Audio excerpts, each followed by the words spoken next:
Hey guys, tonight we drift into a place you probably wouldn't last a single sunrise. A small, wind-blown town in the American Wild West. The morning is pale and chalky, the kind of light that doesn't quite brighten so much as it exposes the dust already floating in the air. You wake with the sound of boots clattering against wooden boards, heavy and purposeful, and the cough of someone hacking up last night's smoke from cheap cigars. Your lungs tighten before you've even stepped outside, reminding you that frontier air is not fresh mountain breeze. It's grit, kicked up by hooves, wagon wheels, and the constant sweep of dry wind. So, before you get comfortable, take a moment to like the video and subscribe. But only if you genuinely enjoy what I do here. And while you're at it, drop your location and the time where you are. It's oddly calming to know this dusty little town is being visited by night owls around the world. Now, dim the lights, maybe turn on a fan for that soft background hum, and let's ease into tonight's journey together. You shuffle from your straw-stuffed mattress, the rough blanket clinging to your clothes, with that faint smell of mildew that comes from never quite drying things properly. Outside, the wooden planks of the walkway creak under your step. A dog stirs near a post, half asleep, but still keeping one eye on you, tail thumping dust. The town is awake in its own way, Smith's hammer striking metal somewhere down the street, a rooster who sounds like he regrets being born, and a harmonica spilling notes from a window that's missing half its shutters. Here's your first reality check. Water isn't flowing from taps. If you want a sip, you walk to the pump and hope the last person didn't stir up the mud. Coffee? It's more of a bitter brown suggestion of coffee, boiled until it tastes like tin. And breakfast is beans. Maybe last night's beans. Maybe beans from the week before. Historians still argue whether the Wild West diet built resilience or just shortened lifespans. But either way, your stomach will be negotiating hard terms before noon. The dust never lets you forget itself. It sits in your hair, clings to your eyelids, crunches faintly between your teeth.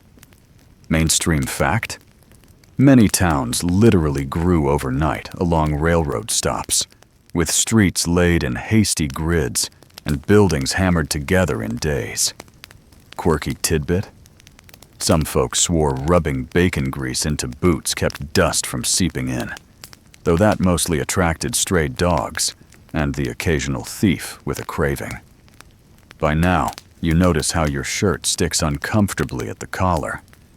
The sun climbs quick in these wide plains, burning through that pale dawn into something harsher.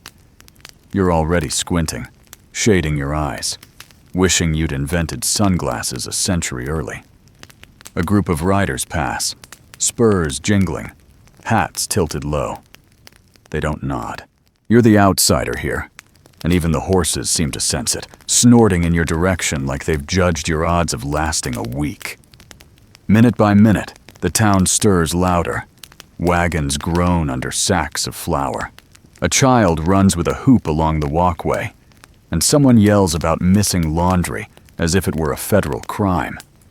The morning in town doesn't linger long in softness. Once the hammering starts and the boots hit the ground, everything moves forward, whether you're ready or not. Your stomach makes a complaint the second you smell it. Grease drifting on the air, beans simmering somewhere, and that acrid, unmistakable tang of burnt coffee that seems to cling to every surface. You're hungry, but in the Wild West, breakfast is more of a dare than a pleasure. You wander toward a shack with a smoke-blackened stovepipe leaning just slightly as if it lost faith in straight lines. Inside, the air is thick with bacon grease and the faint medicinal smell of lye soap that never quite rinsed away. A cowhand is hunched over a tin plate, shoveling beans into his mouth as though speed were seasoning. The beans glisten with an oil sheen, dark and heavy, and you realize they've probably been reheated so many times they've achieved a kind of eternal life. Next to him, a pot of bacon sputters, but the edges of the strips look more gray than pink, more weary than appetizing. You take a cautious bite and immediately regret it.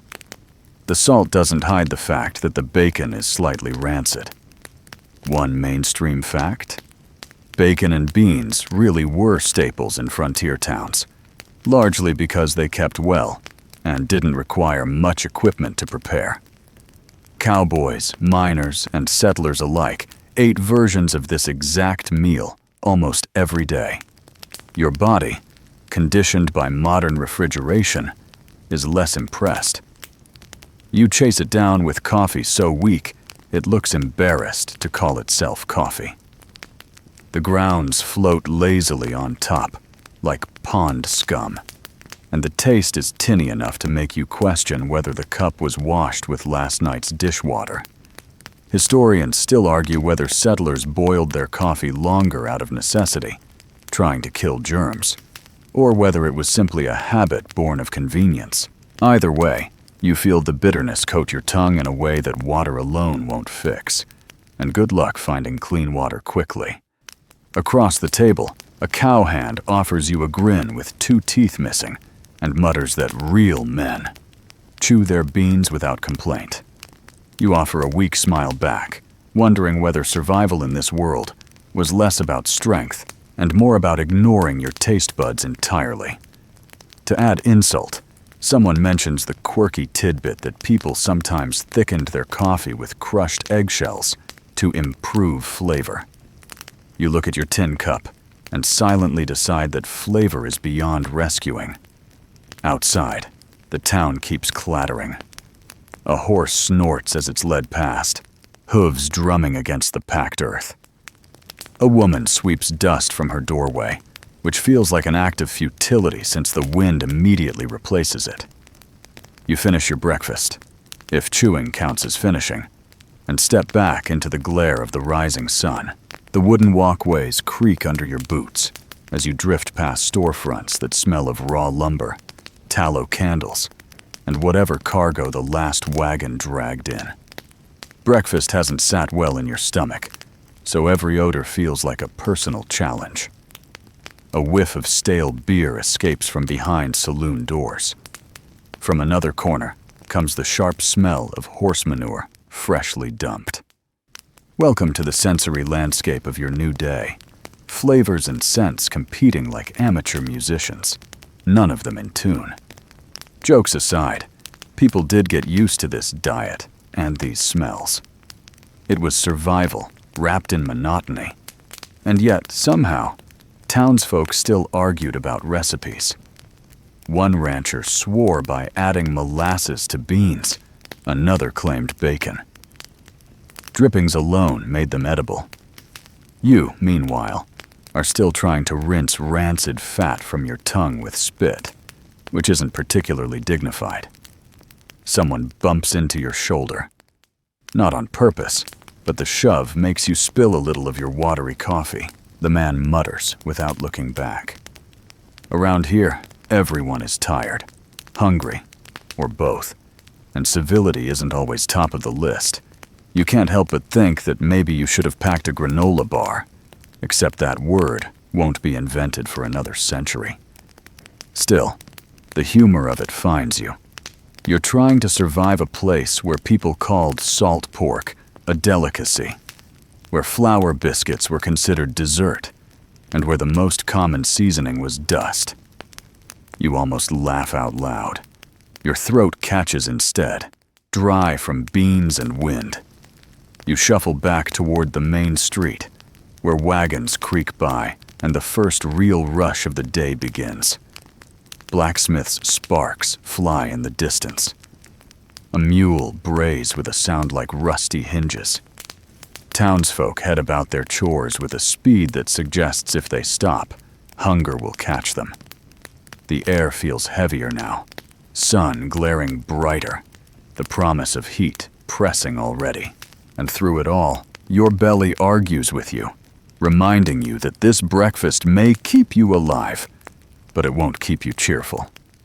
A boy runs past carrying a pail of milk, sloshing white streaks on the dusty ground. You wonder if milk might have been better than coffee, but then remember warm, unpasteurized milk under a blazing sun isn't exactly refreshing. Historians still debate whether settlers' stomachs were simply heartier than ours, or whether they just learned to accept perpetual indigestion. You're leaning toward the second theory. The cowhand from breakfast strolls out behind you, picks his teeth with a sliver of wood, and slaps you on the back. "Get used to it," he drawls. "Beans are the taste of freedom." You try to smile, but freedom, you decide, is overrated if it comes with so much salt and grease. By now, the streets are humming louder. Wagons, voices, hoofbeats blending in a way that almost feels like music if you let your ears soften. You let your breath fall slower, the taste of beans finally fading. The day stretches ahead, promising more grit, more awkward comforts, and far more challenges than your modern body signed up for. But first, another mouthful of dust sweeps in with the breeze. You cough, shaking your head at the irony. Breakfast has barely ended, and the desert is already trying to serve you another course. Somewhere, the saloon doors swing, and you realize your morning is about to shift again.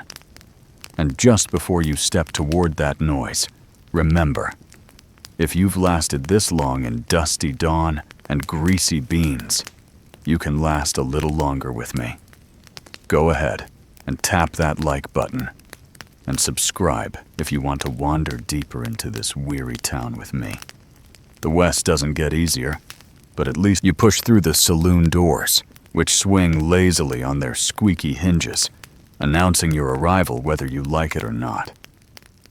Inside, the room is dim, but the sunlight pouring through the cracked boards does its best to reveal every mote of dust hanging in the air. The wooden floor creaks underfoot, sticky in patches from last night's spills, and the smell is a layered perfume of stale beer, tobacco smoke, and too many bodies packed into one space. You inhale, immediately cough, and earn a few glances that suggest you've broken some unwritten rule of frontier cool. The bar itself is a long plank, polished smooth in some places and deeply gouged in others, like it's been both cherished and abused. Behind it stands a man with arms folded, his shirt sleeves rolled up, the fabric stained by years of work and whiskey. He raises an eyebrow, but says nothing, waiting for you to speak first. You ask for a drink, something strong, because that seems like what people do here. He slides you a glass that sloshes with amber liquid. You take a sip and almost wince. It tastes more like river water that's been sitting in a barrel than anything resembling good whiskey. Still, it burns, and the burn is probably the point. One mainstream fact: whiskey in the Wild West was often watered down, sometimes mixed with things like tobacco juice, molasses, or even rattlesnake heads steeped for flavor. This was not the refined sipping kind of whiskey you'd imagine. It was fuel, pure and simple, meant to numb and distract rather than delight. Your tongue protests, but your pride keeps you from pushing the glass away. In the corner, a card game is already underway.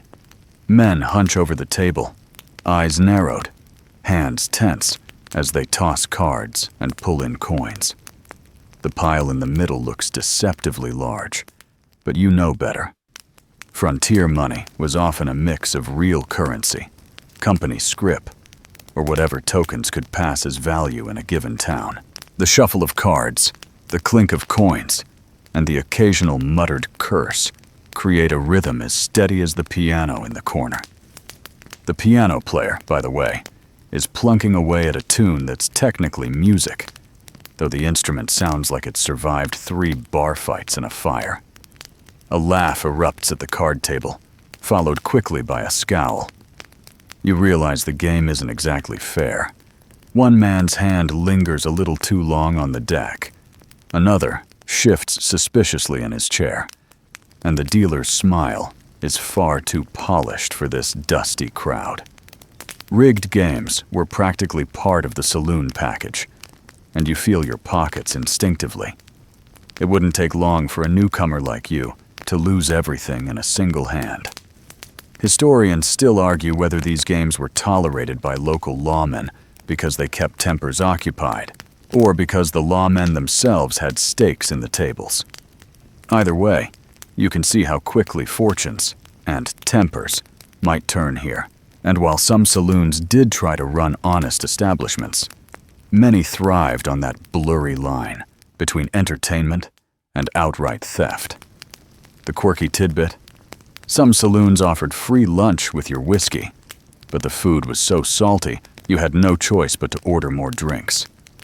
A clever trick, one you suddenly appreciate when a plate of pickles and cheese appears at the far end of the bar, glistening with enough brine to dry your throat out just by looking at it. You shift on your stool, pretending not to notice the stares. Being the outsider is obvious.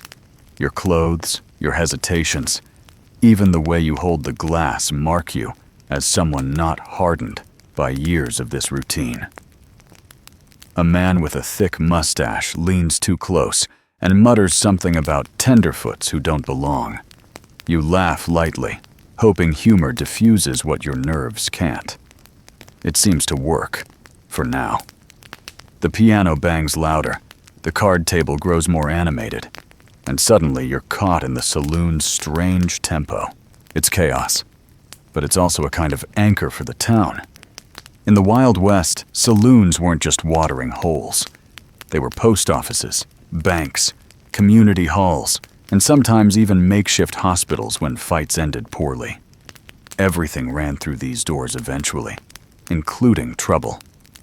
You finish your drink, or rather, you decide you've had enough of it, and slide the glass back across the bar. The barkeep's nod is barely visible, but you get the sense that in this world, acknowledgement is a form of acceptance. Not friendliness, but tolerance. It's the most you can hope for right now. The doors creak again, and a breeze brings in more dust, along with a sharp silence that cuts through the noise. 2 men step inside, one with a star pinned to his vest, the other with eyes that burn hotter than the noon sun. The chatter dips, the piano stumbles, and you suddenly feel the weight of being in a room where alliances are unspoken, but deadly clear. You shift your weight, heartbeat quickening, though you try to keep your breathing calm. The sheriff and the outlaw, or maybe 2 men blurred by the same set of rules. Historians still argue whether lawmen in the West were genuinely upholding order, or simply the most organized of the outlaws themselves. Looking at these 2, you're not sure there's a difference. The star glints, but the stare is what chills you. You sip the last trace of watered whiskey, hoping it dulls the tension. Jokes about free, salty lunches don't land here. The room waits, holding its breath, as the man with the star and the man without circle each other with words you can't quite hear. You glance at the door, wondering how quickly you could leave without drawing attention. Probably not fast enough. The piano player, bless his shaky hands, tries to strike up a tune again, but the notes clang off key, adding only more awkwardness to the air. A laugh breaks somewhere in the back, nervous and thin. You stare at the glass, tracing a finger along the rim, pretending not to notice. You can't survive this forever. The saloon is not built for outsiders, not built for comfort, not built for anything except survival through distraction. The rigged games, the bad whiskey, the salty free lunch, they're all symptoms of a world where you keep your wits sharp, or you lose them along with your coin. And as the star and the outlaw circle closer, You realize your morning has only just begun. The clatter of boots you woke to feels like child's play compared to what's simmering now. Your lungs may be adjusting to the dust, but your nerves? They're about to be tested in ways breakfast beans never warned you about.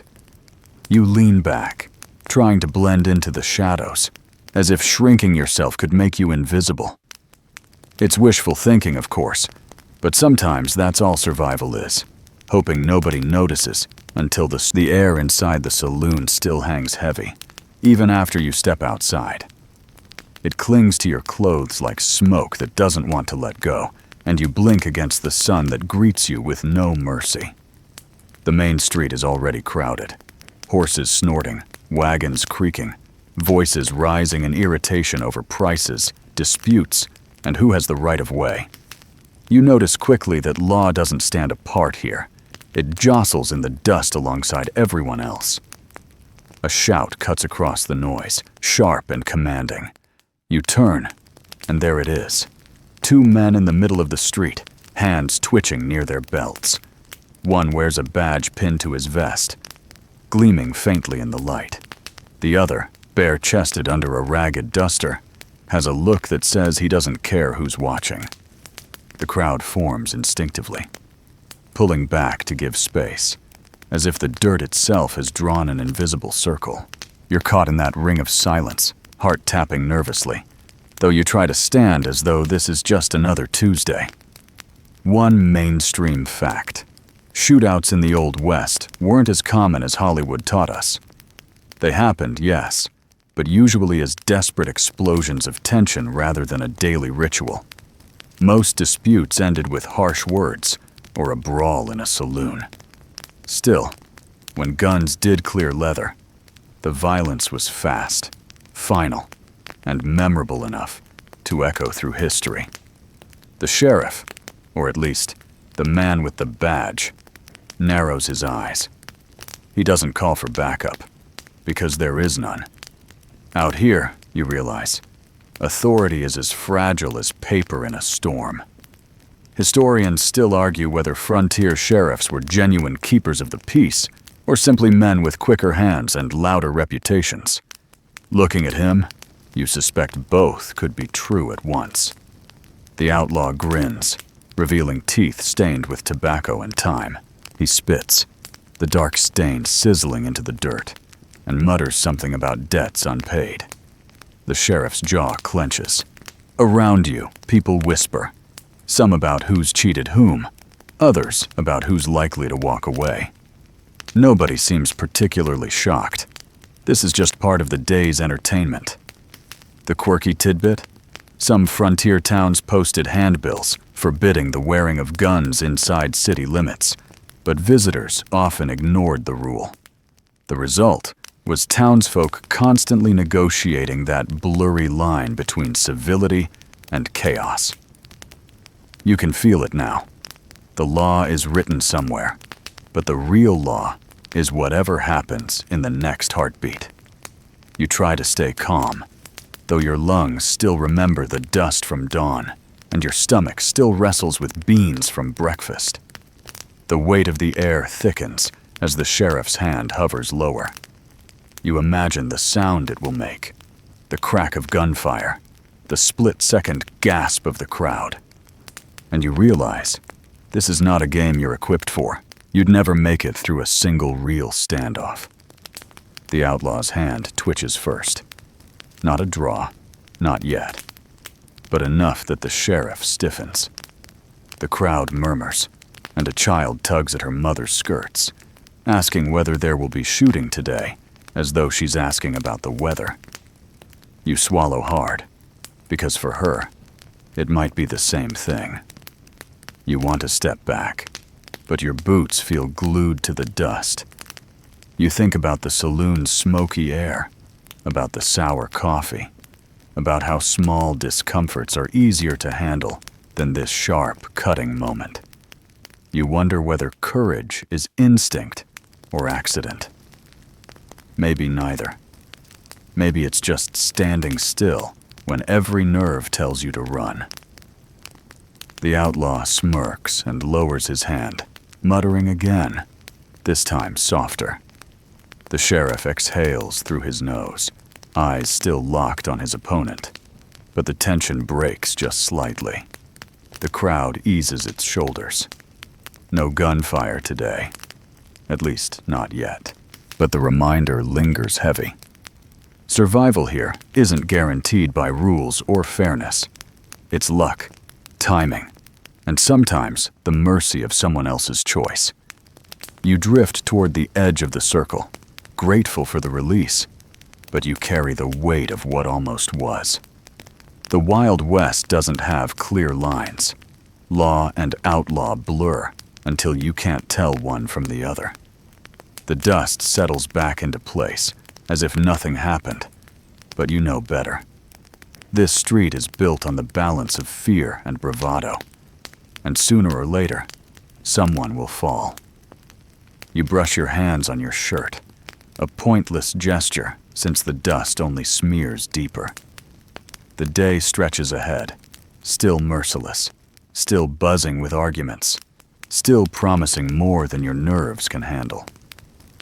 You look toward the general store, where voices argue over prices, and realize your next lesson awaits. If guns don't take you, greed just might.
The heat presses harder as you drift toward the general store, its false front standing proud, like every other building on the street, wide enough to look impressive and tall enough to pretend it belongs in a city.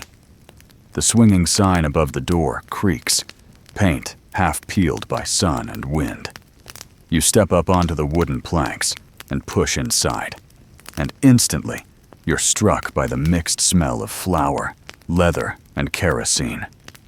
Dust floats lazily through slants of sunlight, catching on shelves that bow slightly under the weight of goods. This is no supermarket with aisles of endless choice. Here, Every object is survival made tangible.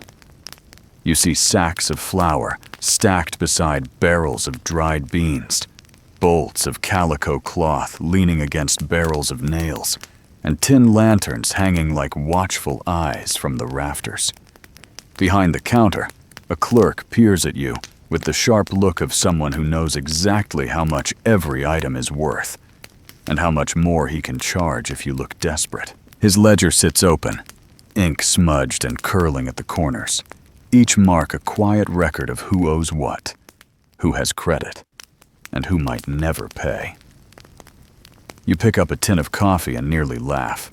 The price scrawled on the tag is absurd, double what it should be. But this is the frontier, and every sack and tin has traveled by wagon, train, or boat across thousands of miles. The clerk shrugs when you frown, as if to say, "You're lucky it's here at all." He leans on the counter, waiting for you to decide whether thirst or thrift will win. One mainstream fact: general stores in the Wild West really were lifelines. They sold everything from food and clothing to dynamite, patent medicines, and coffins. For many settlers, the store was the single point of connection to the wider world, where a letter might be waiting, or a newspaper weeks out of date, but still treasured. Standing here, you feel that truth press close. Each item on the shelf isn't just a product, it's a gamble on survival. You drift further inside, fingers brushing shelves of canned peaches and jars of penny candy. The candy sparkles faintly in the glass, bright against the dust. And you think of children pressing noses to this very spot, eyes wide, parents haggling outside over flour, while the sweet distraction tempted from within. Quirky tidbit? Some stores issued their own wooden coins or cardboard tokens, good only at that shop, effectively tying customers to them like modern loyalty cards with no exit. Imagine your paycheck as a handful of tokens you could only spend here, at these skewed scales, under that steady stare. Your stomach churns, still unsettled by beans and rancid bacon, but the sight of canned fruit tempts you. The clerk names a price that could buy a full dinner back home. You sigh, set the can back, and remind yourself you don't need sweetness as much as you need nails and lamp oil. Survival is bland by necessity. Outside, voices rise. Two men arguing about a shipment, one swearing the clerk shorted him, the other swearing he deserved it. You keep browsing, trying to appear casual, but the air tightens as the shouts creep closer. You grip a sack of salt like a shield, pretending it's just shopping, though the truth is clear. Money, fairness, and survival are threads always tangled here. The clerk doesn't flinch. He continues tallying in his ledger, every scratch of his pen another reminder that order in this store is his to dictate. You wonder how many lives this book holds. Debts unpaid, fortunes lost, supplies rationed. The whole town could collapse if that ledger went up in flames. But for now, it's scripture. You ask about gunpowder, half curious, half cautious. He pulls a small keg from under the counter, sets it down with a thunk that reverberates through the wooden floor. The price again is steep. You think of the sheriff and the outlaw, the tense silence in the street, and you realize why powder is so dear. It fuels every decision here, from hunting game to deciding disputes. Powder is control, and control isn't cheap. The room feels warmer. Your throat scratches dry. You glance at a barrel labeled water crackers, which sounds safe enough until you remember they're more sawdust than bread. You ask about fresh produce, and the clerk almost laughs. A few bruised apples sit in a basket, already going soft in the heat. He names a price higher than the peaches. You shake your head, half in disbelief, half in surrender.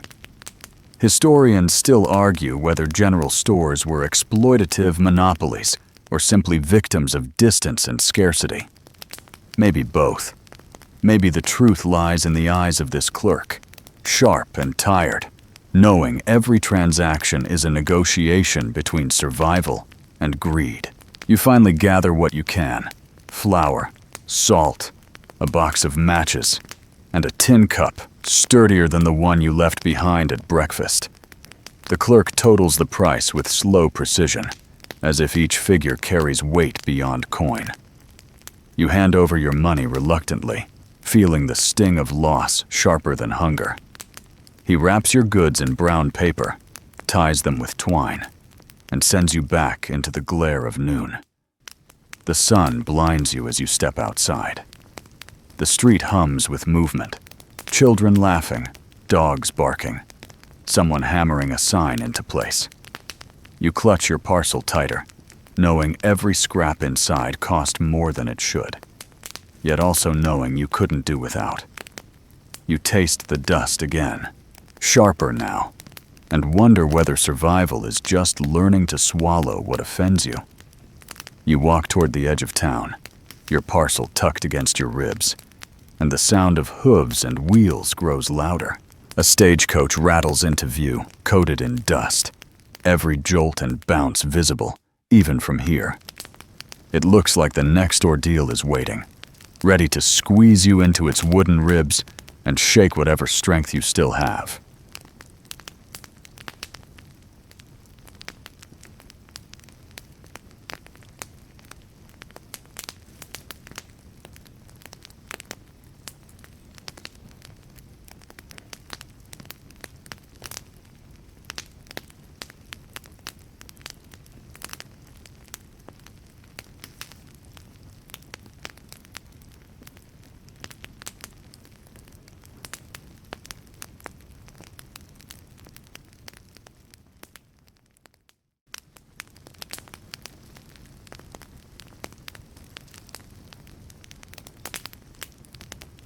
The stagecoach waits at the edge of the street, its yellow paint dulled by dust, and its wheels groaning as the horses shift impatiently.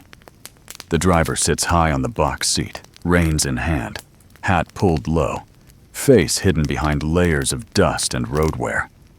You step closer, clutching your small parcel from the general store, and immediately realize there's no room for dignity here. The door swings open with a creak, and the smell of sweat, leather, and too many bodies escapes like a sigh. Inside, the benches run lengthwise, hard wood polished by countless riders who shifted and squirmed on them. 7 passengers already cram the space, their knees nearly touching, their faces flushed from heat. You squeeze in, parcel pressed to your chest, shoulders bumping strangers. The door slams shut behind you, and with a jerk, the stage lurches forward. The wheels hit every rut in the road, and your bones rattle like dice in a cup. You try to settle, but the jostle won't allow it. A baby begins crying immediately, the sharp sound cutting through the thick air. Its mother shushes, bouncing the child on her knee, while another passenger mutters under his breath. You catch fragments of curses and sighs, none of which help the situation. The baby wails louder with every bump. One mainstream fact: stagecoaches were a vital form of long-distance travel in the West before the railroads reached everywhere. They were notoriously uncomfortable, often traveling at breakneck speeds over rough roads, with passengers crammed in for days at a time. It was said that a coach ride gave you 3 times the experience of a sea voyage, without the scenery. You begin to appreciate that grim humor as your head knocks lightly against the wooden frame with every jolt. The heat inside grows stifling. Sweat runs down your back, sticking your shirt to the bench. Someone shifts to fan themselves with a hat, which only stirs more dust. The man across from you chews tobacco and spits into a tin can he keeps at his feet. Each metallic ping reminds you that even comfort comes with its own soundtrack here. Historians still argue whether passengers truly abided by the unwritten rules of stagecoach travel. Things like not hogging the best seats, not complaining too loudly, and always offering a hand when climbing in and out. Some say they were genuine courtesies. Others claim they were jokes, written down by drivers to poke fun at miserable travelers. Looking around at your fellow passengers, you suspect courtesy has taken the day off. The quirky tidbit? Some stage lines advertised luxury by lining their benches with a thin layer of straw or stuffing. The reality was that after an hour of bouncing, your backside went numb regardless. Here, there's no straw, no padding, just wood and bones, and the unending rhythm of wheels hammering against rocks. The driver cracks his whip, and the horses lunge forward faster. You grip the bench with both hands, knuckles whitening, as the coach tilts dangerously through a turn. Someone chuckles darkly, as though near disaster is just part of the ticket price. The crying baby hiccups and starts again, louder, until the air itself feels saturated with sound. The man beside you snores despite the chaos, his head lolling dangerously close to your shoulder. You inch away, but there's no away to be had. You're hemmed in on every side, your knees cramped, your back aching. Time stretches strangely here. Minutes feel like hours, and every bump reminds you how fragile your patience is. Out the window slit, you catch glimpses of landscape, rolling prairie, dry gulches, distant ridges painted blue in the haze. The beauty is there, vast and humbling, but you can't enjoy it. Not with the baby wailing, the spitter pinging, the snoozer drooling, and your own bones screaming for mercy. You wonder how people endured days of this. Some brought pillows, others wrapped themselves in blankets to soften the blows. Most simply endured. Survival in the Wild West wasn't about luxury. It was about outlasting discomfort until the next stop. You shift again, trying to find a softer angle on the bench. None exists. The baby finally quiets, only to be replaced by a loud debate between two passengers about politics back east. Their voices rise, filling the coach, one insisting the government is wasting money, the other swearing it's the only thing holding the union together. You close your eyes, half amused, half exhausted. Even in the middle of nowhere, people argue about politics as if it's the only thing keeping them alive. You try a joke to yourself. Stagecoaches were the original ride shares, except everyone paid too much, and nobody got 5 stars. You smile faintly, but the bump that follows wipes it away. The hours grind on. Dust seeps through every crack, coating your tongue, your lashes, even your hair. Or you lick your lips, tasting grit, and remind yourself that this is the price of distance. Back then, every journey was an ordeal, every mile hard-won. You can't complain. Well, you can, but it won't change the road, or the coach, or the crying. The baby finally falls asleep, head tucked against its mother's chest. The snorer shifts, the spitter pauses, and for a brief moment the coach is quiet except for the thunder of hooves. You breathe in shallowly, savoring the lull. Outside, the land rolls endlessly, indifferent to your struggle, and you realize just how small you are in all this vastness. But the road dips, the coach slams down, and the baby wakes again with a howl. You laugh softly this time, because resistance feels useless.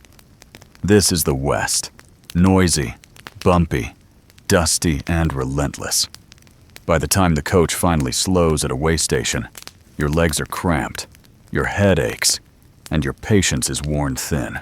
The door swings open. Light floods in. and you stumble out into the dust like a sailor finding shore after months at sea. Your knees protest, your back cracks, and you swear you've lost an inch of height. The driver calls for a short break while the horses are watered. You stretch, grateful for air that at least feels cooler outside the cramped box.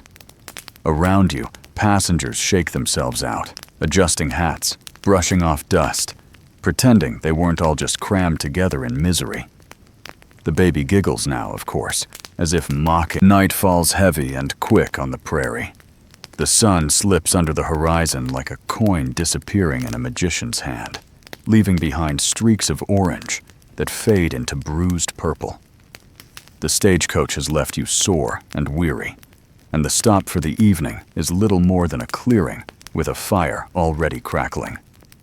You unroll your bedroll, which, if you're being honest, is nothing more than a thin blanket stretched across dry ground. You lower yourself onto it and immediately realize you've made yourself a banquet table for nature. Coyotes begin their chorus first.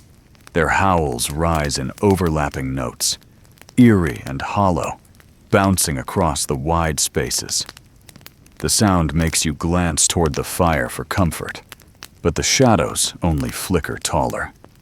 A rattling noise interrupts, sharp, unmistakable.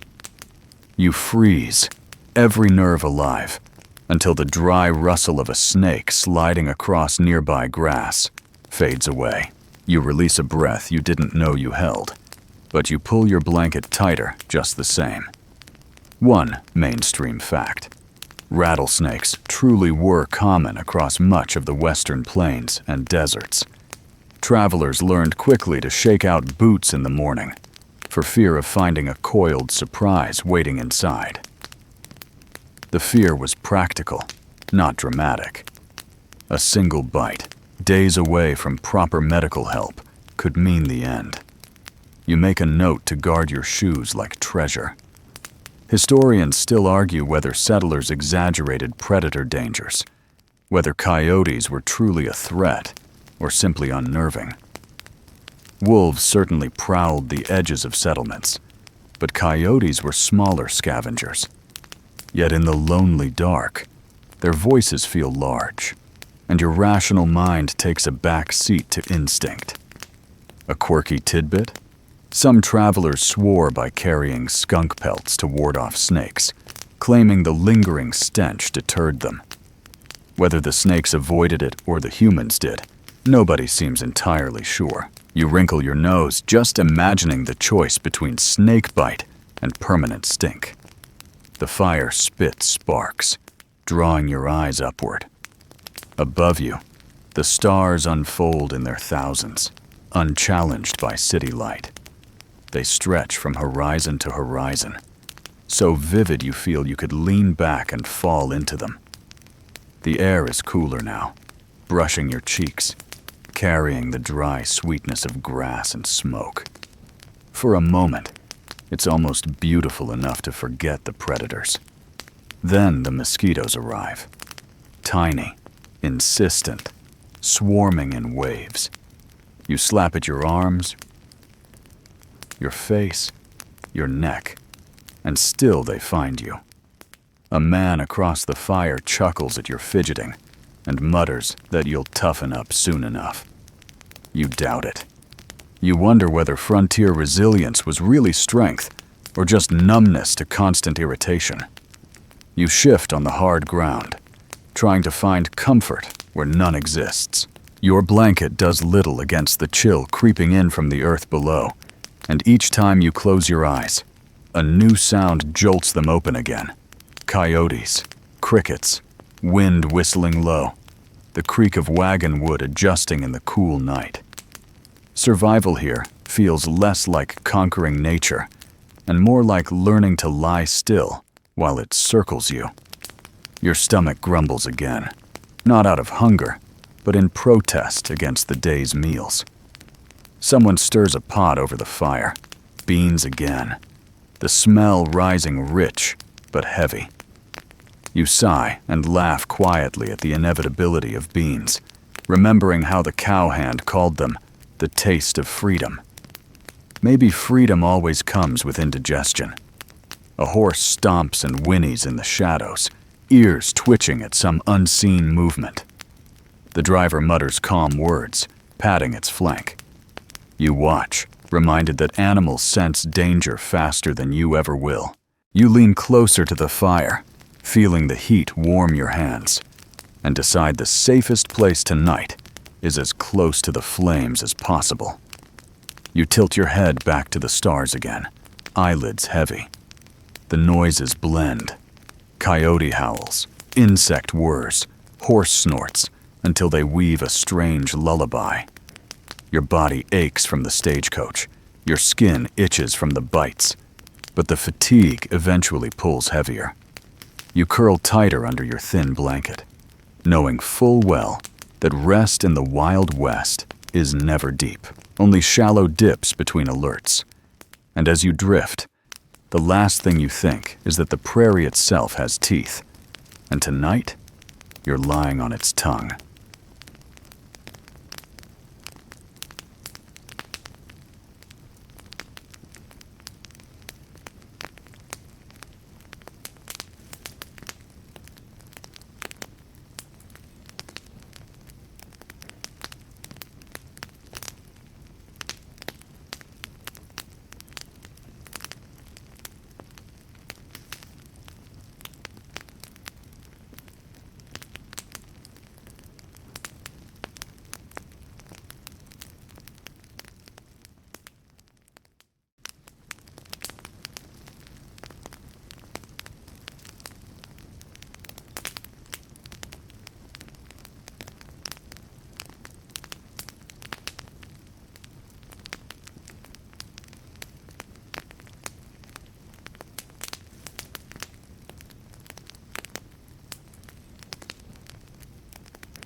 The night drags on in fits and starts, and by the time the first gray light of dawn touches the horizon, you feel as though you've only pretended to sleep. Every rustle of grass, every gust of wind, every far-off howl pressed itself into your nerves. When the driver calls for riders to pack up, you roll your blanket and feel the ache in your shoulders like you've carried boulders rather than dreams. The road waits again. But for now, you're left with the half-rest of the trail and the memory of predators that never quite stepped into the firelight. Travel continues until midday, and by then, the sun is fierce. The coach finally halts at another stop, a bare patch of land with a corral and a few stunted trees. The driver gestures. This is where you'll spend the night. You step down and stretch, legs trembling, glad to be free of the wooden cage, even if it's only for a short while. Tonight, there's no shack, no inn, just open sky, and whatever blanket you can spread. You choose a spot near the edge of camp. The ground is dry, uneven, covered in tufts of brittle grass. You roll out your blanket again and lower yourself to the earth, already preparing for another long battle with discomfort. The air hums with crickets and grasshoppers, their endless chatter layering over itself until it feels like gossip whispered straight into your ears. You close your eyes, try to focus on your breathing, but the chorus doesn't relent. One mainstream fact: nights on the frontier were often spent under the stars, with bedrolls spread across bare earth. Inns and hotels existed only in larger towns, and for many travelers, the sky was the only roof they knew. It sounds romantic in hindsight, but lying here, you understand it was more about endurance than poetry. Historians still argue whether mosquitoes were the most dreaded nuisance of the plains, or whether it was the constant creak of wagon wheels that haunted people in their sleep. Both made rest nearly impossible, and both became part of the rhythm of frontier life. Tonight, the mosquitoes arrive in waves, buzzing at your ears like unwelcome lullabies. You slap at them until your hands grow tired, then pull your blanket higher over your head, gasping for breath through a narrow opening. The quirky tidbit? Some settlers burned dried cow dung in small piles to keep insects away. The smoke supposedly repelled mosquitoes, though you can imagine the trade-off. Less buzzing, but far more gagging. You decide against asking anyone to try it here. A man nearby snores with the steady volume of a saw cutting timber. His rhythm is so regular, it almost blends into the cricket song, except for the sharp snorts that jolt you just as you start to drift. You mutter under your breath, but he rolls on, lost in whatever dreams exhaustion gifted him. You envy his ability to surrender so fully. The stars stretch wider overhead than they did the night before. They're sharp and close, bright enough that you can trace constellations with your finger. The Milky Way spills across the darkness like a band of pale smoke, a reminder that the world is vast beyond your dust-choked campsite. For a moment, you feel smaller than the prairie, smaller than the road, smaller than the whisper of wind brushing the grass. You close your eyes again, letting the sounds fold over you. The insects drone, the snores buzz, the horses shift restlessly in their corral. The fire crackles lower, embers glowing red like tiny eyes in the dark. And still, sleep dances just out of reach. You sigh, remembering the comfort of walls, of bed softer than dirt, of silence deeper than this constant hum. When at last drowsiness finds you, it's fragile. You drift in shallow waves, waking with every hoarse snort, every sudden burst of cricket song louder than the rest. You dream in fragments, beans, rattlesnakes, rattling wheels, scales tilted unfairly. Each one jumbles into the next until you wake again, staring at stars that refuse to dim. Morning comes cold, the air damp with dew that soaks the edges of your blanket. Your back aches, your eyes sting, and your patience frays. Survival here isn't about dramatic duels or sudden storms. It's about the slow wearing down of your body by nights like this. Nights filled with bugs, noise, and a constant reminder that comfort is a luxury you won't see soon. As the camp stirs, you fold your blanket, brush dust from your clothes, and take another deep breath of the dry air. The road will demand more from you today, but last night's trial lingers in your bones. You survived it, barely, but you know. The prairie has more tests waiting, and sleep is never guaranteed.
The river glitters in the late morning sun, shallow and restless as it moves over stones.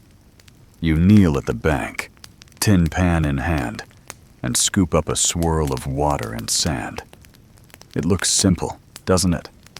Dip, swirl, sift, and wait for a flash of gold.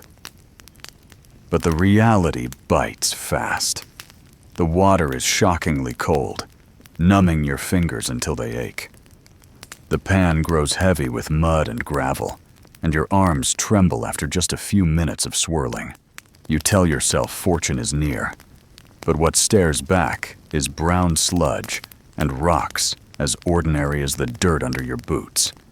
One mainstream fact: during the gold rush years, tens of thousands of people staked their hopes on panning, sluicing, and digging. Few actually struck it rich. Most found only enough to keep them hoping, which was both the fuel and the curse of the era. You feel that truth now. The endless teasing promise of wealth hidden beneath every shovelful, every pan. Historians still argue whether the gold rush was a great democratizing event, giving opportunity to anyone with grit, or a brutal system where the well-prepared and well-connected always edged out the dreamers. You, bent over this freezing river, dripping mud down your sleeves, lean toward the second conclusion. You swirl the pan again, slower this time, letting the lighter sediment wash away. Tiny specks glitter for a second in the sunlight, and your heart skips. But then they fade. Mica, fool's gold, worthless flakes that play with your hope before dissolving back into mud. You sigh, shoulders slumping, as your arms grow heavier. The quirky tidbit? Some prospectors used to bite small flakes to test them, claiming real gold was soft enough to dent under teeth. You picture yourself chewing on gravel, spitting out rocks while others laugh. You decide to trust your eyes instead of your molars. Around you, others labor the same way. A man mutters to himself as he hammers at the riverbank with a pick. Another kneels downstream, sleeves rolled high, face raw from sun. They don't look rich. They look exhausted, hollow-eyed, clinging to the same slim hope you hold. The air hums with their determination, but it's laced with despair.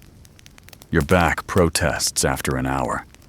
Your knees ache from crouching on stones, your fingers raw from cold water. You glance at your pile of findings: mud, rocks, disappointment. The dream of striking gold feels farther away than ever. Yet you keep going, because that's what everyone does. To stop is to admit failure. And here, failure feels heavier than any pan. You remember stories of men who found nuggets the size of fists, fortunes made in a day. But you also remember the countless more who spent years scraping riverbeds only to die poor, their dreams swallowed by mud. You swirl again, slower, almost mechanical now. The water runs cloudy, the sun burns your neck, and the promise never delivers. The man beside you suddenly gasps, holding up a glint in his hand. The others turn, eyes wide. It looks bright, shining even through dirt. You lean closer, heart thudding. But then someone laughs, a shard of brass, likely from a broken buckle. The man curses, throws it back into the river, and bends down again. The rhythm resumes, hope snapping back like a stretched rope. You let your hands rest, fingers stiff, water dripping back into the stream. Your reflection stares up at you, blurred and wavering. You don't look like a triumphant prospector. You look like someone being slowly ground down by patience. The hours slide by. The sun climbs higher, baking the stones until they sting through your knees. The river keeps rushing, indifferent to your labor. Every so often, you think you see a spark in the pan, only for it to vanish. You're learning that survival here isn't about finding gold. It's about withstanding the cruel joke of not finding it. You straighten at last, back cracking, eyes dry from staring at water. You look around. The camp by the river is a mix of ragged tents, smoke curling from fires, and men arguing over claims. A few women work among them, faces tight with concentration, skirts muddied. Children chase each other near the bank, laughter sharp against the weary silence of adults. Life grows here, not prosperity. Just life clinging on, fueled by stubbornness and maybe a hint of denial.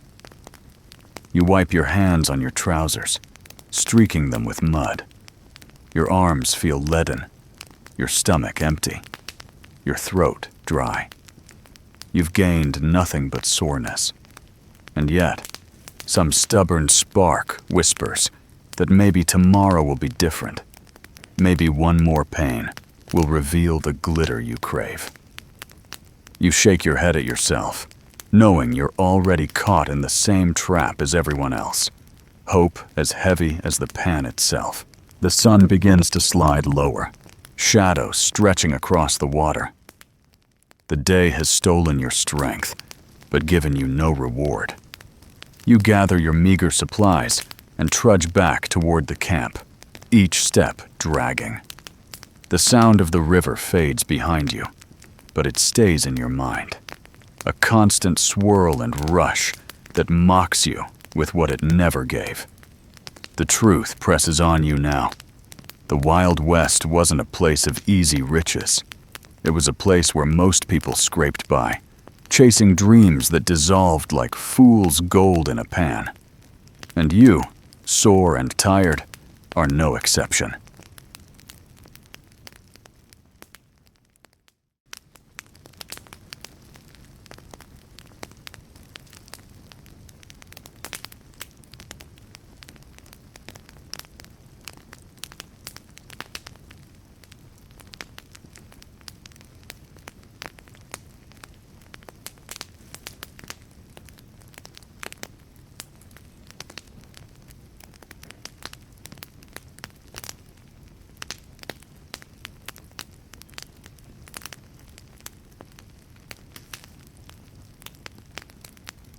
Your ankle twists on a loose stone as you step away from the riverbank, and pain shoots sharp up your leg.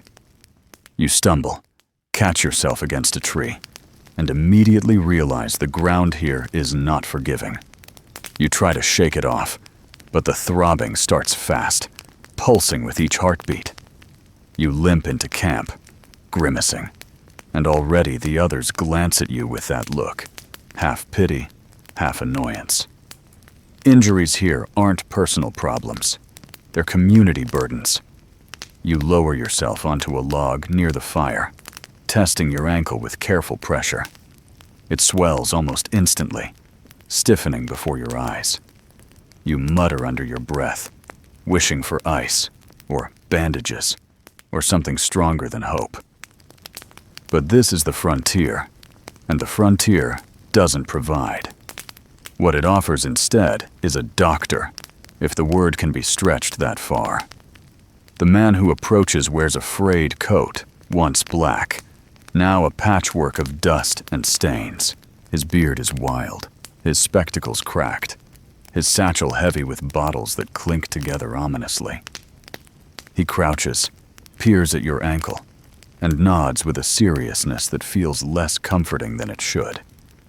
He announces you'll be fine, but his tone suggests fine has a wide range of definitions here. One mainstream fact: frontier medicine relied heavily on laudanum, whiskey, and crude surgeries. Sterilization was minimal, and anesthesia was often a stiff drink or a knock on the head. Doctors did their best with what they had, but what they had was painfully limited. You feel that truth settle in your gut as the doctor pulls a small flask from his bag and hands it to you. "Drink," he says. You lift it, sniff, and cough. The burn of raw whiskey singes your nose before it even touches your lips. You take a sip anyway, hoping it dulls the pain, though it mostly just sets your throat on fire. Next comes the laudanum, a dark syrup poured into a chipped spoon. You hesitate, eyeing the viscous liquid, but the doctor insists. You swallow, the taste bitter and cloying, clinging to your tongue long after. Already you feel your head growing lighter, thoughts softening at the edges. The pain in your ankle remains, but it feels farther away, blurred as if behind a curtain. Historians still argue whether laudanum was a miracle or a curse. It soothed pain, yes, but it also addicted countless people, tying them to bottles as firmly as chains. Looking at the doctor's satchel, you suspect he knows both sides of that story too well. The quirky tidbit? Some frontier remedies included things like powdered toad, burnt feathers, or mixtures of turpentine and sugar. Whether they helped or harmed is debatable, but desperation breeds creativity. You glance nervously at the satchel, half expecting something equally bizarre to emerge. Thankfully, the doctor stops at whiskey and laudanum. He examines your ankle again, muttering that it might need a splint. He reaches for a small saw resting at the bottom of his bag, and your blood runs cold. He waves it casually, explaining it's just in case, but you pull your foot back instinctively. Your heart pounds faster than the pain. He laughs, reassures you that amputation isn't necessary today, but the image of that blade lingers in your mind, sharp as a nightmare. He wraps your ankle with rough cloth, tied too tight, but you don't argue. The combination of alcohol and laudanum dulls your protests. You sit back, watching the fire blur into glowing smears, listening to the buzz of conversation in camp. The doctor moves on, summoned by another groan, leaving you with your throbbing leg and your racing thoughts. You lean back, trying to breathe through the discomfort. Around you, people whisper stories of illnesses that swept through camps: dysentery, cholera, fevers that took whole families in days. Survival wasn't just about gunfights and predators. It was about whether your body betrayed you before the land did. Tonight, with your ankle swelling, you feel that truth like a weight. The fire crackles, sparks spiraling upward. The pain pulses steady, dulled but insistent. You sip the flask again, the burn now familiar, and let your head rest in your hands. The West doesn't pause for your injury. Tomorrow, the road will demand more of you, swollen ankle or not, and the thought terrifies you more than the pain itself. The night deepens. Coyotes call in the distance, the same hollow notes that haunted you before. The stars blur above, and you wonder if it's exhaustion or laudanum clouding your vision. You shift carefully, every movement reminding you of what's broken inside you now. You realize suddenly that survival isn't about strength alone. It's about luck. Luck that your injury is only a sprain. Luck that the doctor didn't see fit to use his saw. Luck that you've made it this far at all. And luck, like gold in the river, is rare and fleeting. You close your eyes, breathing shallow, and remind yourself that morning always comes, whether you're ready or not.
Your ankle throbs as you limp into town, the rough cloth wrapped around it already fraying.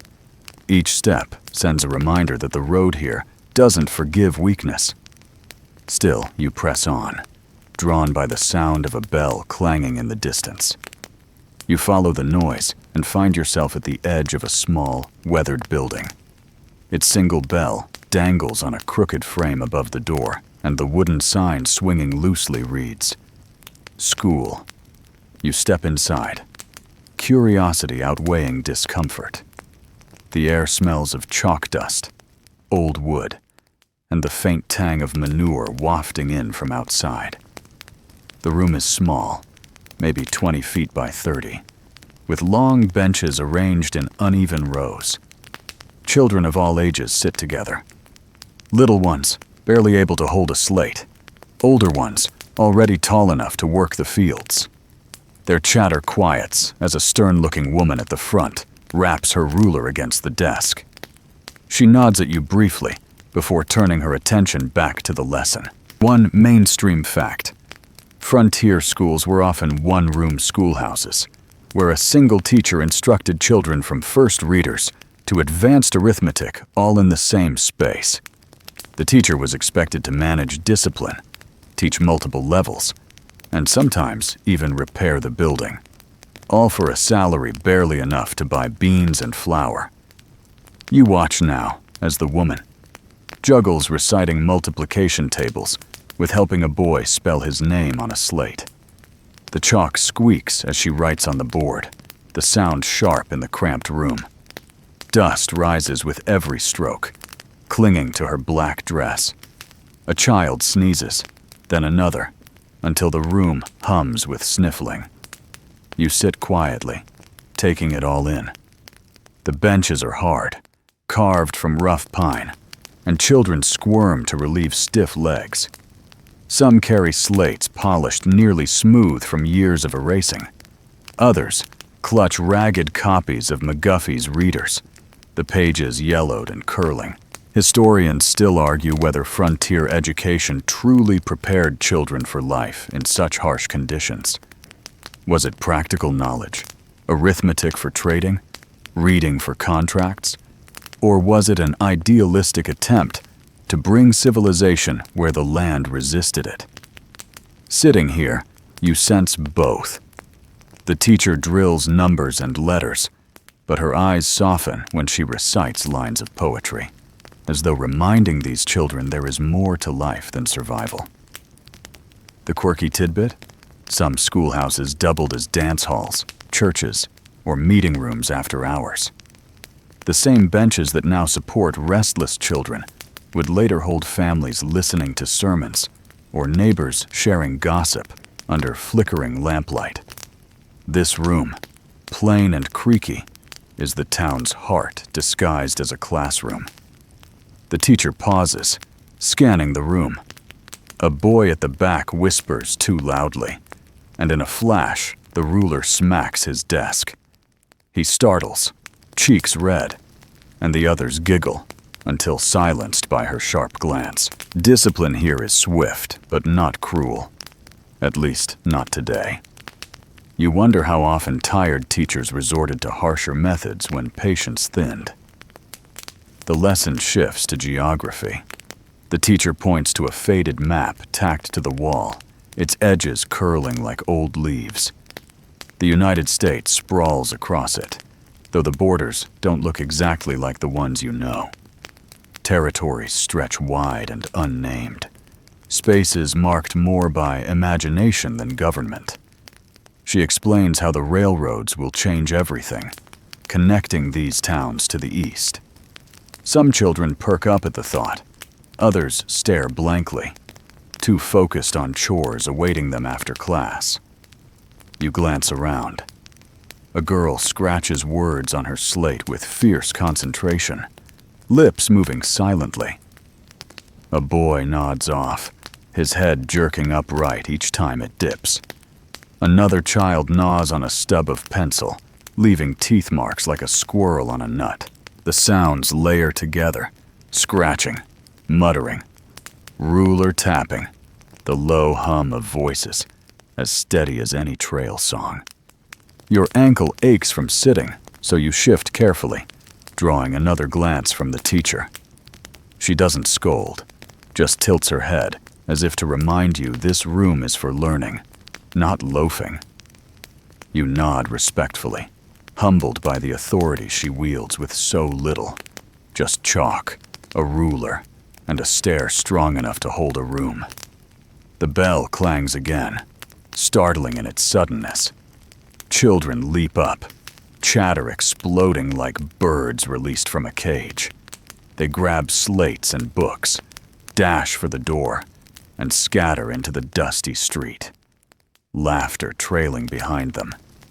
The teacher sighs, rubs chalk dust from her fingers, and begins straightening the benches with the tired rhythm of someone who will do it again tomorrow. You linger, breathing the quiet after the storm. The room feels bigger now, emptier, but still alive with echoes of voices. You think of your own school days, clean desks, polished floors, books stacked neatly. Here, survival is in the lessons. Count your beans, sign your name, read the contracts that might cheat you. Education isn't luxury, it's armor. You thank the teacher softly as you leave. She nods, already lost in her next task, dust rising around her like a pale halo. Outside, the sun beats down, children darting past with buckets and chores, their laughter fading quickly into work. Your ankle protests as you step off the wooden porch, but your mind stays caught on that small, creaky room. The Wild West might break bodies, might grind dreams into dust, but it still carves out spaces where knowledge is passed on, sometimes dusty, sometimes harsh, but always stubbornly alive.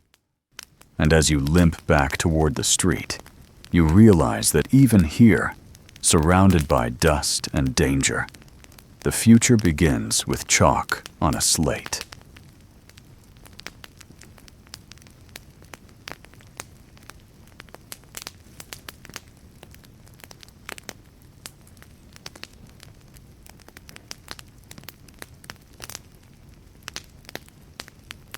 The clang of hammers reaches you long before you see the men swinging them. Sparks fly into the midday air, brilliant against the pale sky, and the steady rhythm of metal, striking metal, rings out like a heartbeat for the land. You limp closer, ankle still tender, and find yourself staring at a line of workers bending over tracks that stretch into the horizon.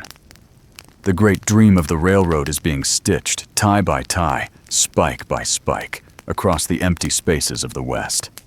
The air smells of sweat, tar, and hot iron. Wooden ties lie stacked like fallen logs, waiting their turn. Men work in pairs, one holding the spike, the other hammering it home with a sledge so heavy you can almost feel the ground quake. The sound is endless. Clang, clang, clang. Each blow a small act of conquest over distance. One mainstream fact: the Transcontinental Railroad was completed in 1869, linking the East and West for the first time by steel.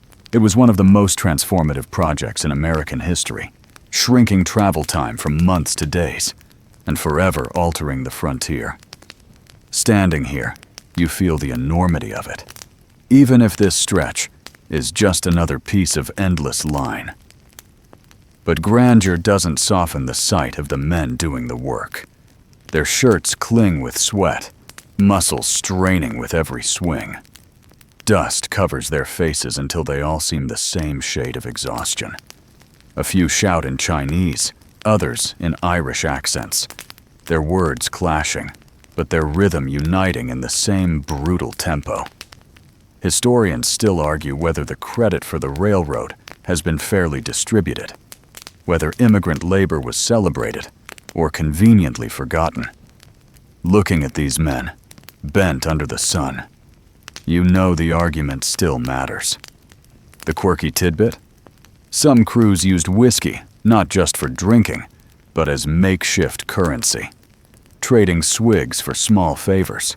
You watch one man slip another a flask after his shift at the hammer, and the weary grin that follows feels more like payment than camaraderie. The foreman shouts, waving his arms, and the men strain to push rails into place. Iron screeches against iron as the heavy lengths are lowered.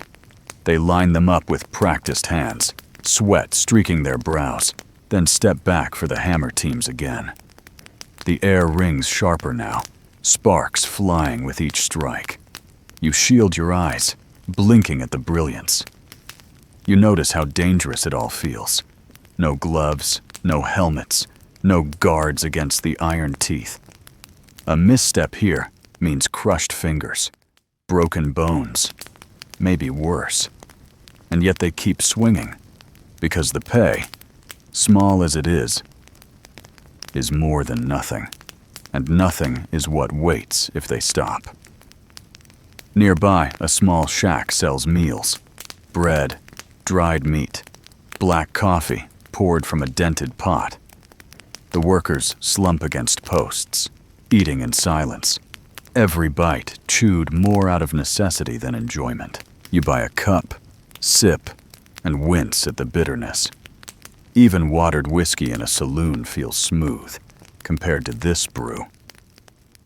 The foreman approaches, eyeing you. He asks if you're here for work, his tone more warning than invitation. You shake your head, and his scowl deepens. Out here, loiterers aren't welcome. Every hand is supposed to contribute, every back meant to bend. You step aside quickly, ankle aching, realizing that survival in this camp is measured by how much weight you can carry, how many blows you can land before collapsing. A whistle shrieks, shrill and sharp, and the men line up again. Sledges rise, spikes sink, rails inch forward. The railroad grows before your eyes, one strike at a time, unstoppable in its crawl. Yet for every inch gained, the cost is written in sweat, in blood, in the hunch of shoulders bent too long under the sun. You walk slowly along the track, watching the line stretch toward the horizon. It looks endless, a steel thread pulling the world tighter. Towns will grow where these rails stop. Saloons will spring up beside stations, and general stores will hang their scales from new counters. Civilization, they call it. But to you, it looks like exhaustion hammered into permanence. The clang fades behind you as you limp further down the line. Dust swirls at your feet, carried by the same wind that cools the sweat on your face. You realize you've seen enough for today. The road, the noise, the sparks, they echo in your chest even after you leave. And you know the West isn't built on heroes or fortune. It's built on men who swing hammers until their arms give out, and who keep swinging anyway.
The rails fade behind you, but the night brings its own company.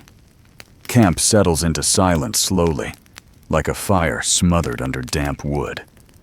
You stretch out on your bedroll again, the ground unforgiving, your ankle still swollen under its rough bandage. The stars seem brighter here, fierce pinpricks of light above the flat expanse. You almost start to relax, until you notice movement at the edge of camp. Shadows shifting where no firelight reaches. A low murmur carries on the wind. You tilt your head, straining your ears. The voices aren't those of your fellow travelers. They're rougher, colored with laughter that doesn't belong near weary men. A twig snaps, and suddenly, you know, you're not alone. Outlaws. One mainstream fact. Outlaw gangs were a constant presence along the frontier trails, lurking near camps and stage routes. They stole horses, robbed travelers, and sometimes recruited the desperate. The West wasn't all duels in dusty streets. Most crime happened in the dark, silent, and unglamorous. Tonight, you realize you're sitting in the middle of that reality. The fire crackles as if unaware of the danger. A horse stamps nervously, ears flicking. You see 3 men step from the darkness, pistols on their hips, eyes reflecting firelight. They don't rush, they stroll, easy and confident, like predators who know their prey can't escape. The camp stirs. Some men stand, others freeze. You stay still, breath shallow, trying to shrink into your blanket. The tallest outlaw grins. His teeth catch the light, sharp against the grime on his face. He greets the camp like old friends, voice dripping false charm. He says they're only here for food, maybe a little whiskey, and maybe a little fun. The camp remains silent. Everyone knows maybe is just politeness before taking. Historians still argue whether outlaw gangs were truly feared as ruthless killers or romanticized later as folk heroes. The truth was likely both. Men like Jesse James were seen as rebels by some, criminals by others. But to people on the trail, they were simply danger in flesh. You feel no romance here, only the tight knot of fear. The quirky tidbit? Some outlaws carried playing cards in their pockets, not for games, but for leaving behind as calling cards, little signatures of their presence. The thought chills you. To be robbed and then mocked by a joker tucked into your shirt pocket would feel like insult carved deeper than injury. The leader steps closer, kicking a tin cup aside. He squats by the fire, stirs the coals with a stick, and looks around as though deciding what to take first. One man from camp offers a flask, his hand trembling. The outlaw accepts it with a bow so mocking it nearly drips. He drinks deep, then spits into the flames. Your pulse pounds. You wonder if you're safer pretending to sleep or meeting their eyes. You choose the middle ground. Watch without staring. Breathe slow. Keep your hands visible. The air feels brittle, ready to shatter. One of the outlaws circles the camp, boots crunching against dirt. He eyes the horses, nods at one, and whistles low. Another outlaw chuckles, already untying reins. The owner half rises, but sits back down when the leader raises his pistol lazily, not even aiming. Just reminding. Here, weapons don't need to fire. They only need to suggest. Minutes crawl.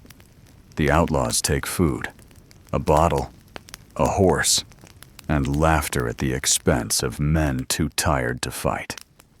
Then, as easily as they arrived, they vanish back into the darkness, leaving only the fire's hiss and the hollow ache of humiliation. The camp exhales all at once. Someone mutters curses. Another man spits into the dirt, but no one moves to follow. To chase outlaws into the night is to invite death. Better to live with less than to die with nothing. You understand now why townsfolk often said, "The West belongs to whoever is willing to take it." You curl tighter into your blanket, heart still racing, eyes on the black horizon. Sleep comes in fragments, broken by dreams of pistols glinting in firelight, of cards tucked into pockets like signatures of your fear. When dawn comes, it's pale and unconvincing. The camp is quieter than usual, every man lost in his own thoughts. The stolen horse's absence glares like a missing tooth. You rise stiffly, ankle aching, body heavy with fatigue. The West has reminded you again. Survival isn't just discomfort. It's living with the constant knowledge that safety is only ever temporary.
The morning starts too still. Birds have fallen silent, and the breeze that usually rattles grass is absent. You notice the unease in the camp, men glancing toward the horizon as if expecting something. Then you smell it. Sharp, acrid, unmistakable. Smoke. A faint line curls upward in the distance, thin against the sky but growing thicker with every passing minute. Someone mutters, and another man spits into the dust. You don't need anyone to explain. Prairie fire. The wind picks up suddenly, carrying the smoke's bitter sting into your nose. Your chest tightens. You turn, scanning the horizon, and there it is, a low wall of orange licking across the grassland, advancing fast.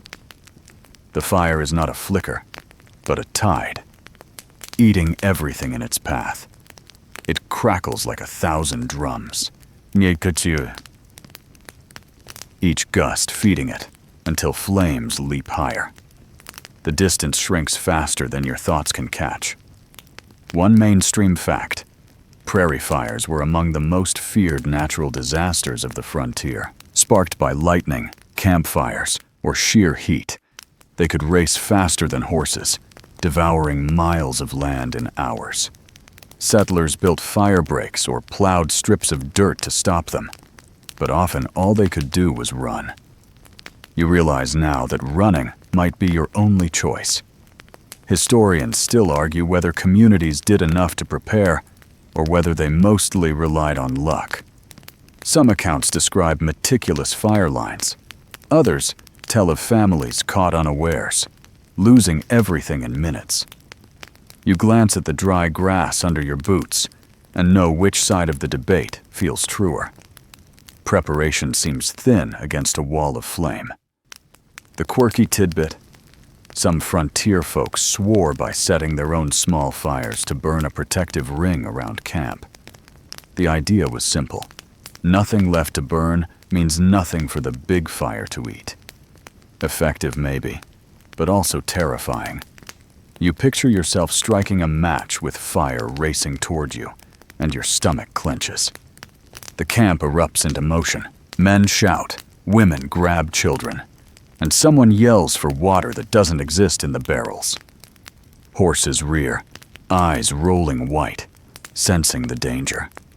Your heart kicks harder as the flames draw closer, a living creature snarling across the land. You clutch your small parcel of belongings, then drop it. What use is flour or matches if fire swallows the world? The driver points toward a shallow creek a half-mile away, shouting above the roar. Everyone runs, stumbling, dragging bedrolls or dropping them in panic. You limp as fast as your ankle will allow, breath coming harsh, heat already pressing at your back. Ash swirls around you, flakes of black settling into your hair, your clothes. The fire's roar is louder now, a freight train of sound barreling across grass. You glance back once and immediately regret it. The sight is too large, too final. Flames leaping taller than houses, sky painted orange, smoke turning the sun to a dull coin. The heat sears your face even from here. You turn back, lungs burning, eyes stinging, legs shaking. You stumble into the creek, water cold around your calves, mud sucking at your boots. Others splash in beside you, huddling low, throwing wet blankets over their heads. Children cry, mothers shush, men curse between gasps. You dunk your blanket, pull it over your shoulders, and sink as low as you can, water rising up your chest. The fire is almost on you now. The wall of flame hits with a roar that drowns everything else. Heat slams into you, unbearable, pressing even through wet cloth. Smoke chokes, forcing you to hold your breath. You crouch lower, water closing over your chin, ears filled with hissing and cracking. Sparks rain like burning snow, landing on fabric, sizzling out in steam. You squeeze your eyes shut and pray the creek is wide enough, deep enough, strong enough. Minutes stretch into lifetimes. The fire rages overhead, snapping trees, devouring brush, rolling onward in a furious tide. The creek saves you, just barely, the water's barrier keeping you from joining the fuel. You shiver, though the heat is overwhelming, your body confused between extremes. You clutch the wet blanket tighter, every muscle locked. Then, as suddenly as it came, the sound begins to fade. The fire races past, greedily moving forward, leaving behind scorched earth and a silence heavier than the roar. You lift your head slowly, coughing, lungs raw, face streaked with soot. Around you, others rise too, eyes wide, skin blackened with ash, hair singed. The creek steams faintly, as though it too survived by luck. You climb shakily to the bank, boots squelching, legs trembling with exhaustion. The land around you is unrecognizable. Blackened stalks jut from the earth like bones. Smoke rises in curling ghosts, and the air smells of death and charcoal. The camp is gone. Tents, supplies, belongings, all burned. The horse corral is empty. Whether the animals fled or perished, You don't want to guess. The silence afterward is worse than the fire. No birds, no insects, just the occasional crack of smoldering wood. The survivors gather slowly, faces hollow, no one speaking. What is there to say? The fire has stripped everything. What remains is only each other, and even that feels fragile. You lower yourself onto a charred log, ankle throbbing, throat raw.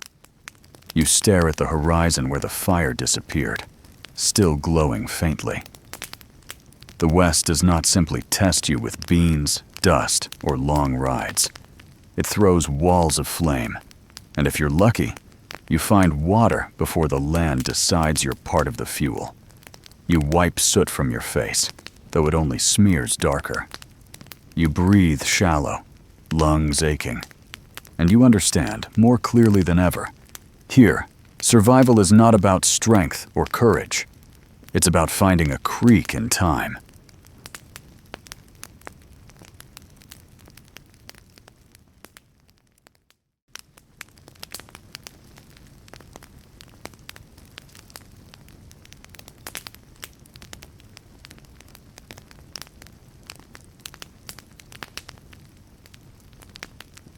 The land still smolders when morning comes. Ash drifts on the wind like gray snow, coating your clothes, settling in your hair. The once green prairie stretches flat and black, a scar where life stood yesterday. You limp through it slowly, each step raising little puffs of soot. Your ankle stiff but bearable now. The air smells sharp, acrid, a reminder that fire takes quickly, but lingers long. You reach down for your canteen and find it nearly empty. Water, as always, becomes the first thought of the day.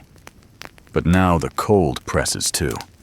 Clouds roll heavy from the north, thick and gray, and the wind carries a bite sharp enough to sting your cheeks. You shiver despite your blanket, because the prairie has decided to shift seasons without permission.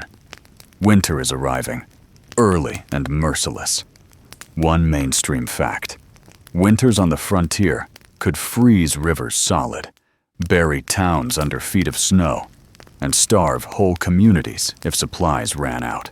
Storms swept across the plains with little warning, driven by winds that howled for days. You pull your blanket tighter, already imagining what the next weeks will demand. You shuffle toward what remains of camp. Survivors cluster around small fires, their faces drawn. Breakfast is an afterthought, just more beans, this time boiled thin because rations are already running low. You accept a tin cup, sip, and grimace. The beans taste more like smoke than food, as though the fire never left. Historians still argue whether starvation on the plains was caused more by poor planning or sheer unpredictability of weather. Some settlers packed carefully, storing flour, salted meat, and dried fruit for months. Others gambled on the land providing game or trade. When winter came early, both plans often failed. You look into your cup and see failure either way. The quirky tidbit: some settlers, desperate in winter, boiled leather, old boots, belts, harness straps, trying to make broth. The taste was foul, the nutrition nearly non-existent, but it gave the illusion of a meal. You imagine yourself chewing softened boot leather, and your stomach twists. Then again, hunger makes even leather look promising. Snow begins by midday, thin flakes swirling down in hesitant spirals. At first it's almost beautiful, falling soft against the scorched prairie, covering black scars with white lace. But soon the flakes thicken, and the wind rises, and the beauty hardens into threat. The fire sputters under the snow's wet weight. People scramble to throw canvas, blankets, anything over the flames. You help, your fingers stiff, your breath clouding the air. By nightfall, the camp is buried in white. Blankets soaked, fires nearly smothered, food hidden under drifts. You huddle with others beneath a lean-to made from half-burnt boards and canvas, the wind tearing at the seams. The cold seeps into your bones, slow but certain, like an enemy with endless patience. You curl tighter, teeth chattering, trying to remember warmth as something more than memory. Your ankle throbs in protest against the cold, swollen again. You press it, wince, and pull your blanket tighter. Around you, others groan, mutter, cough. The snow finds every gap, every fold, creeping in until it touches skin. You shudder and laugh weakly, because it feels like the prairie has switched tactics. Yesterday it tried to burn you. Today, it tries to freeze you. Survival here is nothing more than dodging the next attack. The night drags. You dream half dreams of boiling boots, of chasing ghostly deer across white fields, of warmth always just out of reach. When dawn breaks, weak and pale, you wake to frost on your blanket and lips cracked from cold. Your stomach growls, but there's nothing new to offer it. Someone stirs a pot of snowmelt with beans floating like islands, and you wait your turn, throat aching for warmth more than food. You sip the thin soup, feel it slide down with little satisfaction, and stare into the distance. The horizon is white now, endless and quiet. Beautiful, maybe, if you weren't trapped in it. You sigh, shoulders heavy. Winter has only just begun, and already you're wondering how much longer you can last.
The storm breaks not with thunder, but with silence.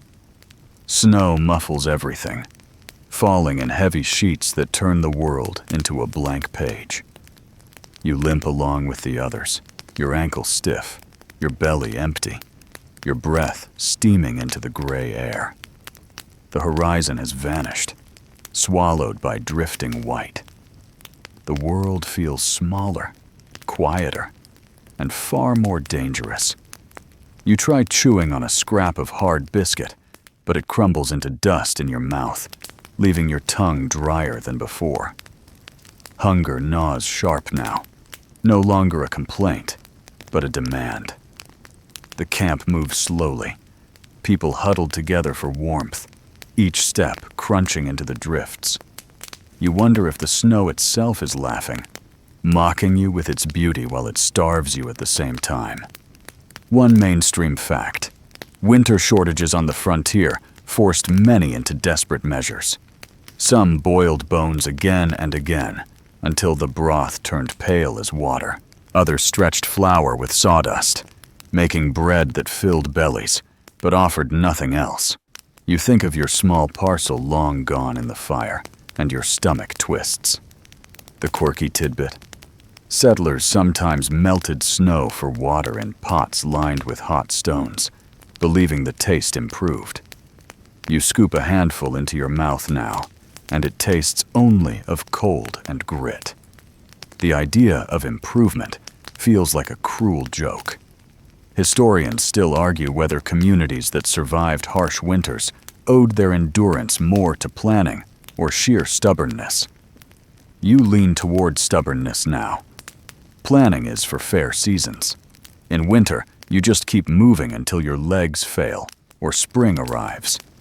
The day drags slow, the wind cutting sharper. You wrap your blanket tighter, but the cold seeps through cloth, through skin, into one. Your fingers stiffen until tying knots feels impossible. You stamp your boots to keep feeling, though your toes protest each impact. You envy the men with fur coats, though even they hunch against the wind like whipped dogs. By nightfall, food is nothing but thin soup again. Someone slices strips from an old harness, drops them into boiling water, and stirs as if leather might magically turn tender. The smell is acrid, rubbery, but the pot draws everyone closer. You take a cup, sip carefully, and gag at the bitterness. Yet you swallow, because hunger is worse than disgust. The fire struggles, smoke rising weakly into the snow-thick air. You huddle close, ankle throbbing, shivering so hard your teeth knock. Sleep comes only in flashes, broken by the snap of frozen branches, the whine of wind, the sharp sting of cold against your face. You curl tighter, remembering warmth like a half-forgotten song.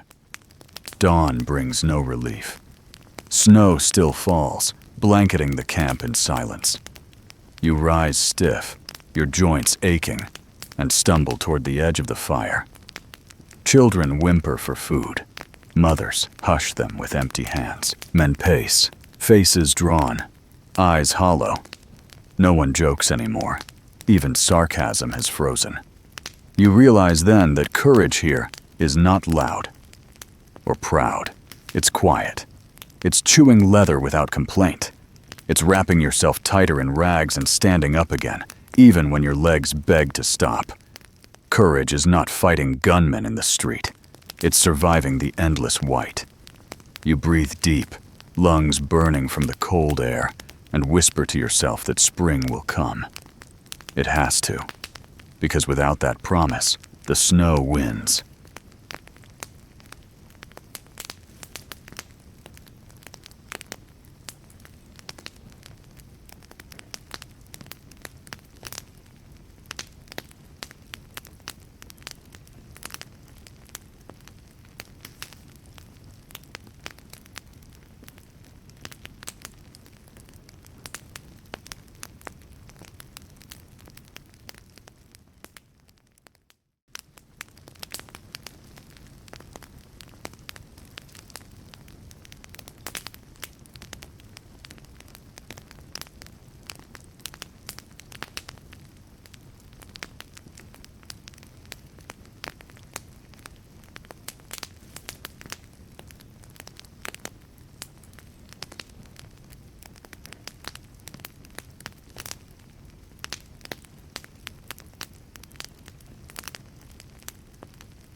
The snow recedes slowly, as though reluctant to leave behind the silence it created.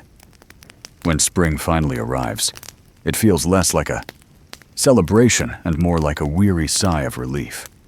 Grass pushes through the ash and soot of burned fields, green blades defiant against black scars. Birds return cautiously, their songs tentative in the cool mornings. You limp across ground that feels new, though your ankle still aches from its old wound. The world has changed, but so have you. The town is quieter now. Some faces you once saw on the trail are gone, swallowed by fire, cold, or simple bad luck. What remains is a community stitched together not by choice, but by survival. You walk among them slowly, your body thinner, your patience worn, your eyes sharper to every detail. The main street looks the same. Dust, boots, wagons creaking. But you notice the absence of those who couldn't endure. One mainstream fact: mortality rates in frontier settlements were high, not only from violence, but from disease, accidents, and weather. Life expectancy was shorter than in the East, and the ground often gave more space to cemeteries than to gardens. You see that truth carved into wooden markers on a small hill outside town, each one tilting, names fading already. The quirky tidbit? Some towns used empty whiskey bottles as grave markers, inverted into the soil, glass catching the sun like a flicker of memory. You notice a few scattered among the crosses, glinting faintly, a strange kind of dignity for men who once drank more than they prayed. Historians still argue whether the West truly shaped stronger people, or whether it simply discarded the weaker until only the hardened remained. You look at the markers and feel both possibilities in your chest, heavy as stones. You walk slowly between the graves, reading names you don't recognize, some with dates so short they barely stretched into decades. A child's grave is marked by a wooden toy, weathered smooth by wind. A mother's is draped with a rag of calico, edges fraying. A rider's grave has a pair of spurs nailed to the post, rust creeping across them. Each tells a story without words, and together they speak louder than the town itself. The breeze carries dust across the hill, and you tighten your blanket around your shoulders. The silence here is different than the prairie silence. It's not threatening, not empty, but reflective. You feel your heartbeat slow as you stand among the markers, as though the ground itself insists on gentleness. You realize, standing here, that survival in the West was never guaranteed. Not for a day, not for a year. Each sunrise was borrowed, each meal a triumph, each quiet night a rare gift. You feel humbled, not heroic. And in that humility lies the truth. The West didn't promise comfort, only the chance to keep breathing a little longer. You take one last look at the cemetery hill, the wooden markers leaning like tired sentinels, and you turn back toward town. The sun lowers behind the horizon, painting the sky in streaks of orange and violet. Dust rises under your boots, familiar now, almost welcome. You breathe it in, cough, and smile faintly at the irony. Somehow, after everything, the dust feels like home.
The night settles slowly, wrapping itself around you like a blanket softened by years of use.